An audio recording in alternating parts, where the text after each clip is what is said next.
Friends, இன்னைக்கு ஒரு match டே vlog பார்க்கலாமா?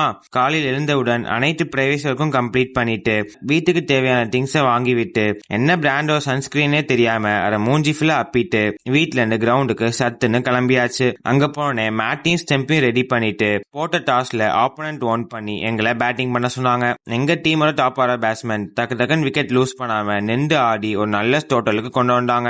நான் கடைசி 2 ஓவர் இருக்கும்போது இறங்கினேன். புதுசா ஒன்னும் நடக்கல, சுத்த போய் அவுட்டு. எங்களோட டீம் டோட்டல் பாத்தீங்கன்னா 40 ஓவர்ஸ்ல 239 ரன் அடிச்சு 7 விக்கெட் லூஸ் பண்ணி 240 டார்கெட்டா கொடுத்தோம். அண்ட் லஞ்ச் சாப்பிட்டுட்டு செகண்ட் இன்னிங்ஸ் பவுலிங்க்கு ரெடி ஆயாச்சு. இதை நாங்க ஈஸியா டிஃபெண்ட் பண்ணிடுவோம் நினைச்சோம். பட் நாங்க நடந்ததே வேற. ஆப்போனன்ட் ஜஸ்ட் 30 ஓவர்ஸ்லயே சேஸ் பண்ணிட்டாங்க. இதுக்கு முக்கியமான காரணம் ஆப்போனன்ட் டீம் ஒரு கேப்டன் அடிச்ச 100 பிளஸ் எங்களோட புவர் பவுலிங் தான். இன்னைக்கு பவுலிங்ல என்ன பண்ணேன்னு எனக்கே தெரியல. நான் போட்ட ஃபர்ஸ்ட் 5 பாலுமே ஒய்டு. என்னதான் 5 ஒய்டு கட்டு கொஞ்சம் டீசென்டா போட்டிருந்தாலும் இன்னைக்கு ஒரு புவர் பவுலிங் தான் சொல்லி ஆகணும். போன வாரம் நாங்க ஜெயிச்சிருக்கு, இந்த வாரம் அவங்க ரிவெஞ்ச் எடுத்தாங்க.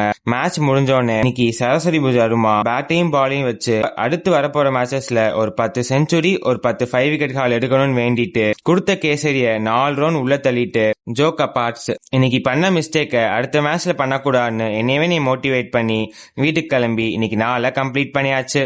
என்னோட ஜேர்னியை தொடர்ந்து பார்க்க இன்ஸ்டால இருந்து ஃபாலோவும் யூடியூப்ல இருந்து சப்ஸ்கிரைப் மட்டும் பண்ணி வச்சுக்கோங்க.